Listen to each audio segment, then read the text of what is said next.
News point ચેનલમાં આપ સૌનું હાર્દિક સ્વાગત છે। મુખ્ય સમાચાર જોતા પહેલા નજર કરીએ આજની હેડલાઇન્સ પર।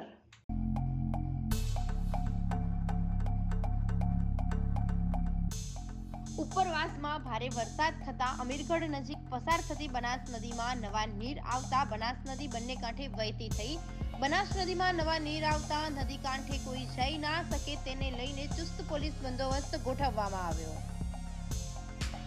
કાંકરેજ તાલુકાના નાણોટા પાસેથી વિદેશી દારૂ ભરેલી ફોર્ચ્યુનર ગાડી નંબર પ્લેટ વગરની ઝડપી પાડી સિહોરી પોલીસે। દિયોદરના ચીબડા ગામના 135 ખેડૂતો પહોંચ્યા પ્રાંત કચેરી, તાલુકા વિકાસ અધિકારીને આપ્યું આવેદનપત્ર। પ્રકૃતિના ખોળે પર્વતોના ગિરિમાળા વચ્ચે આવેલા માઉન્ટ આબુમાં વરસાદની હેલી યથાવત, નક્કી તળાવ સહિત કુદરતી ઝરણાઓ વહેતા થયા।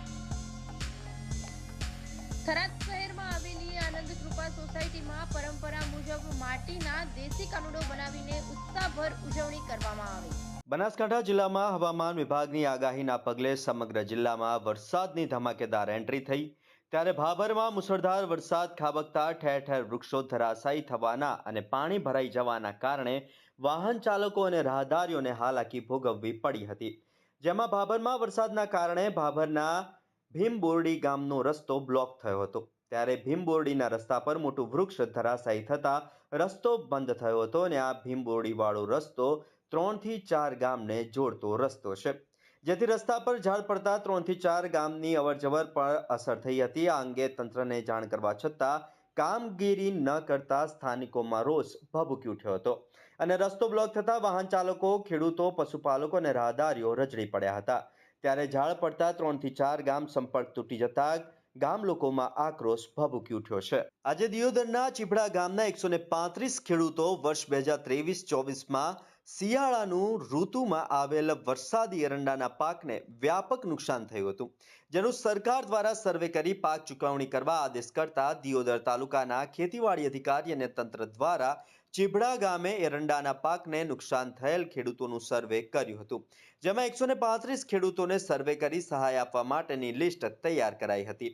જેમાં થોડા દિવસો પહેલા જ ચીબડા ગામના અન્ય ખેડૂતોએ તાલુકા વિકાસ અધિકારી અને નાયબ કલેક્ટર ને લેખિત રજૂઆત કરીને 135 ખેડૂતોને એરંડા પાકને નુકસાનીનું સર્વે કરી અપાયેલ સહાયમાં તંત્ર દ્વારા ખોટું કર્યાનું રજૂઆત કરાઈ હતી, જેને લઈને બનાસકાંઠા જિલ્લા ખેતીવાડી અધિકારી દ્વારા ચીબડા ગામના 135 ખેડૂતોને એરંડાના પાકમાં નુકસાનીની વળતરની સહાય ચૂકવવા હાલ સ્થગિત કરાઈ છે। આજે દિયોદરના ચીબડા ગામના 135 ખેડૂતો તાલુકા વિકાસ અધિકારી શ્રી દિયોદર અને દિયોદર નાયબ કલેક્ટર શ્રીને લેખિત રજૂઆત કરી આવેદનપત્ર આપી ટૂંક સમયમાં સહાય આપવા માંગ કરી છે। ચીબડા ગામે એરંડાના પાકમાં 33% કે તેથી વધારે જો નુકસાન થયું હોય તો સર્વે કરીને 135 લોકોની યાદી બનાવવામાં આવેલી। આ યાદીમાં અગાઉ આક્ષેપ એવા થયેલા કે અમુક નામ ખોટા છે, એટલે અત્યારે ખેતીવાડી વિભાગ દ્વારા તપાસ ચાલી રહી છે। એ તપાસ પૂર્ણ થયેથી જે 135 લોકોનું ચૂકવણું છે એ પૂરું કરવામાં આવશે અને કોઈનું નામ અત્યારે ડિલીટ કર્યું હોય એવું કોઈ સમાચાર નથી, પણ તપાસ પૂર્ણ થતાં આગળની કાર્યવાહી હાથ ધરવામાં આવશે। બનાસકાંઠા જિલ્લામાં હવામાન વિભાગની આગાહીના પગલે સમગ્ર જિલ્લામાં મેઘરાજાએ બેટિંગ યથાવત રાખી। ત્યારે કાંકરેજના સિહોરી નજીક નેશનલ હાઈવેના સર્વિસ રોડ ઉપર વરસાદી પાણી ભરાયા હતા। ત્યારે સામાન્ય વરસાદમાં જ સિહોરી હાઈવે, ગૌમાતા સ્ટેચ્યુ સર્કલ અને ગાયત્રી સોસાયટી નજીક વરસાદી પાણી ભરાતા સ્થાનિક લોકો સહિત રાહદારીઓને હાલાકી ભોગવવી પડી હતી। જ્યારે થરા ટોટાણા રોડની દિયોદર નાળા સુધી બંને સાઇડ સર્વિસ રોડ ઉપર પાણી ભરાયા હતા। ત્યારે હાઈવે ઓથોરિટીની બેદરકારીના કારણે દર વર્ષે ભરાતા પાણીના નિકાલની માંગ કરાઈ હતી। જોકે ભારે વરસાદને કારણે નાળું અને સર્વિસ રોડ ઉપર પાણી ભરાતા દુકાનદારો ત્રસ્ત બની ગયા હતા। ત્યારે રોડ ઉપર પાણી ભરાતા વાહન ચાલકો હાલાકીનો સામનો કરવો પડ્યો હતો। આ પાણીમાં ભરેલું છે, રોડવાળાને ગમે તે કોશિશ કરે કે મારા ગરમ પાણી પડે એમ છે, પાણીમાં બાજી રહે એમ નહીં। પાણી કોઈ એમ્બ્યુલન્સ વચ્ચે ખાલી કોઈ તકલીફ થાય તો જવાબદારીઓનું કોણ થાય? આના માટે ગમે તે પગલાં તાત્કાલિક ભરો, મશીન લાવો, ગમે તે લાવો, તો પાણી નિકાલ કરો, આ ગટર સાફ કરાવો, ગટર બધી ભરી ગયેલી છે, બધી પેક પડી છે, કશું હું આચાર કર્યું જ નહીં. આ ગુડા આ પાણી ભરીને આ વસ્તી આડે કોની ગાડી આવે ભરી મને હેડે છે હું અમારે રોગચાળો થાય. જો કેટલા જણાની આગળ છે ને ખબર. બેદરકારીએ વારંવાર રજૂઆત કરવા છતાં પાણીનો કોઈ નિકાલ થતો નથી. સુવરી નાળાની અંદર જ વારંવાર પાણી ભરાય, વરસાદ સામાન્ય થાય એમાં પાણી ભરાઈ જાય છે. તો સાધનને તકલીફ પડે છે, બહુ ગટર સાફ કરતા નથી. હાઈવે ઓથોરિટીની બેદરકારીને કારણે ઓછો વરસાદ હોવા છતાં નાળાની સામે વારંવાર પાણી ભરી જવાથી નાના બાળકો, સ્કૂલ જતા બાળકો, હાઈવે ઉપર ચાલતા વાહનો અને વારંવાર બેદરકારી હોવા છતાં બહુ તકલીફ પડે છે. ગટર સાફ થતી નથી અને સોસાયટીમાં પાણી ઘૂસી જાય છે. શાંતિભાઈ જોશી, શિવોરી ગાયત્રી સોસાયટીની બરાબર. રોડની બહુ મોટી સમસ્યા છે અમારે. આ રોડવાળા કરતું બિલકુલ કોઈ વફળતા નહીં. વારંવાર એવાનું લગભગ 50 વાર અમે આવેદન પત્ર આપ્યા છે. આટલું પાણી ભરાઈ જાય સોસાયટીમાં, પાણીને વારંવાર મોડું પડે છે બરાબર. ગટરો બધી પૂરેપૂરી ભરેલી છે, કોઈ કહેતા કોઈ નિકાલ જ કરતા નથી. 10 વાર આવેદન પત્ર આવેલું છે, મામલતદાર ઉજી આવેલું છે બરાબર, પણ આ કોઈ રસ્તો જ લેતા નથી મામલો. એટલે અમારી રજૂઆત છે, આટલું કરો તો સારું એમ થાય. હેરાનગતિ બહુ છે. ઉપરવાસમાં ભારે વરસાદને લઈને બનાસકાંઠાની જીવાદોરી સમાન બનાસ નદીમાં નવા નીર આવ્યા છે. જ્યારે બનાસ નદીમાં નવા નીર આવતા ખેડૂતોમાં ખુશી જોવા મળી રહી છે, કેમ કે પાણીના તળ ઊંડા ગયા હતા, ત્યારે બનાસ નદી જીવંત બનતા ખેડૂતોના પાણીના તળ ઉપર આવશે એવી આશા બંધાઈ છે અને નદીમાં પાણી વહેતા થતા ખેડૂતોમાં આનંદની લાગણી છવાઈ છે.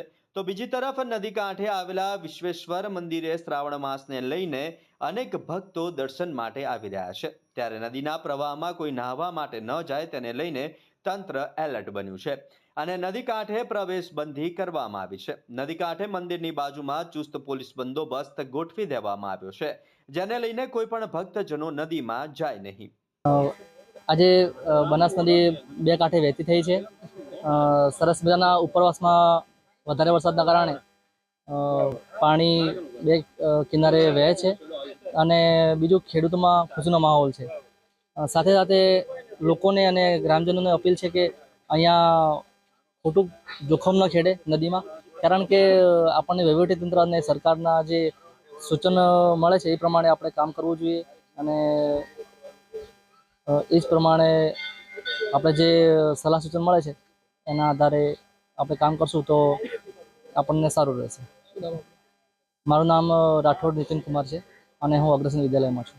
આ નવા નીર છે ને સાહેબ, પહેલી તો સૂકી બંધ હતી નદી, પણ હમણાંથી છે ને સારા વરસાદના લીધે નદીમાં સારું એવું પાણીની આવક છે અને હજુ તો પણ વધુ આવક આવે એવી શક્યતા છે.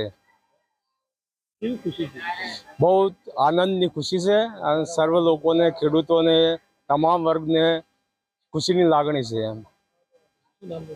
મારું કેસરભાઈ. વખતે વરસાદ ન હોવાથી સૂકીપટ નદી જોવા મળતી હતી, પણ અત્યારે સારો વરસાદ થવાથી નવા નીર જોવા મળે છે. તેમજ ખેડૂતોની અંદર ખુશીનો માહોલ જોવા મળે છે. તેમાં ઉનાળાની અંદર પાણીની પીવાના પણ ફાંફા પડતા હતા, પણ અત્યારે નવા નીર આવવાથી પાણીની અંદર આવકમાં વધારો થયો છે. તેમજ કૂવાની અંદર પાણીના તળ ઊંચા આવ્યા છે. તેમજ દોતીવાડા ડેમની અંદર જે નવા નીર આવવાથી દોતીવાડાની સપાટીમાં, જળ સપાટીમાં પણ વધારો થયો છે. તેમજ ખેડૂતોની અંદર ખુશીનો માહોલ જોવા મળે છે, જે અત્યારે જોઈ શકાય છે. જે અત્યારે પણ અહીંયા અમે બનાસ નદી જોવા આવ્યા હતા, પણ વહીવટતંત્ર દ્વારા પોલીસ બંદોબસ્ત ગોઠવવા આવ્યો હોવાથી તેને અંદર જવા દેતા નથી. તેનું પણ વહીવટીતંત્રે પણ બંદોબસ્ત ગોઠવવાથી અહીંયા ચુસ્તપણે નિયમોનું ચુસ્તપણે પાલન કરવામાં આવે છે. રાજસ્થાનના સરહદી વિસ્તારોમાં સારો વરસાદ થતા બનાસ નદીમાં નવા નીરની આવક શરૂ થઈ છે, જેને કારણે અમીરગઢ પંથકના લોકોમાં ખુશી જોવા મળી હતી. રાજસ્થાનમાંથી બનાસ નદીનો પ્રવેશ ગુજરાતની સરહદનું છેલ્લા ગામ એવા આવલ ગામની સીમમાંથી પસાર થતી લોકમાતા બનાસે આજે પ્રવેશ કર્યો હતો. બનાસકાંઠા જિલ્લાની જીવાદોરી સમાન ગણાતી રાજસ્થાનના ઉપરવાસમાં ભારે વરસાદના પગલે રાજસ્થાનમાંથી નીકળતી બનાસ નદીમાં નવા નીરની આવક ચાલુ થઈ છે. બનાસ નદીમાં પાણીના નવા નીર આવતા ખેડૂતોમાં ખુશી જોવા મળી છે. વધુમાં આજે ઉપરવાસમાં ભારે વરસાદ થતા અમીરગઢ નજીક પસાર થતી બનાસ નદીમાં નવા નીર આવતા બનાસ નદી બંને કાંઠે વહેતી થઈ છે. ત્યારે હાલમાં બનાસ નદીના વહેણના પાણીમાં વધારો થઈ રહ્યો છે. ત્યારે બનાસ નદી બંને કાંઠે વહેતી થતા લોકોમાં ખુશી જોવા મળી રહી છે. જન્માષ્ટમી પર્વની ઠેર ઠેર ઉમંગ ઉત્સાહપૂર્વક ઉજવણી કરવામાં આવી ત્યારે આજે જન્માષ્ટમીના તહેવારની બનાસકાંઠા જિલ્લાના વિવિધ વિસ્તારોમાં માટીના કાનુડા બનાવીને રંગે ચંગે ઉલ્લાસભેર ઉજવણી કરવામાં આવે છે ત્યારે આજે પણ સરહદી વિસ્તારમાં આવેલા થરાદમાં માટીના કાનુડાને બનાવીને રંગે ચંગે ઉલ્લાસભેર ઉજવણી કરવામાં આવી હતી જેમાં બનાસકાંઠા જિલ્લાના થરાદ શહેરમાં આવેલી આનંદ કૃપા સોસાયટીમાં પરંપરા મુજબ માટીના દેશી કાનુડો બનાવીને ઉત્સાહભેર ઉજવણી કરવામાં આવી હતી જેમાં બહેનો દ્વારા માટીના દેશી કાનુડો બનાવીને દેશી ઢોલે મોડી રાત સુધી ગરબે ઘૂમી કાનુડાની રમઝટ બોલાવી હતી અને ગામના ચોરે કૃષ્ણ ભગવાનની શોભાયાત્રા કાઢી હતી અને મંદિરે ભોજન પ્રસાદનું આયોજન પણ કરવામાં આવ્યું હતું.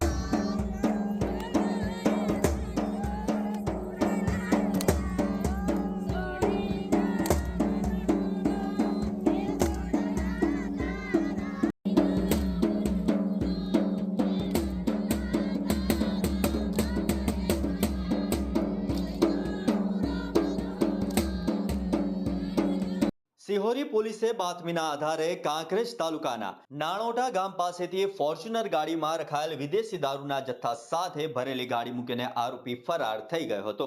ઈસમને ઝડપી લેવાના ચક્રો ગતિમાન બનાવ્યા હોવાનું જાણવા મળ્યું છે.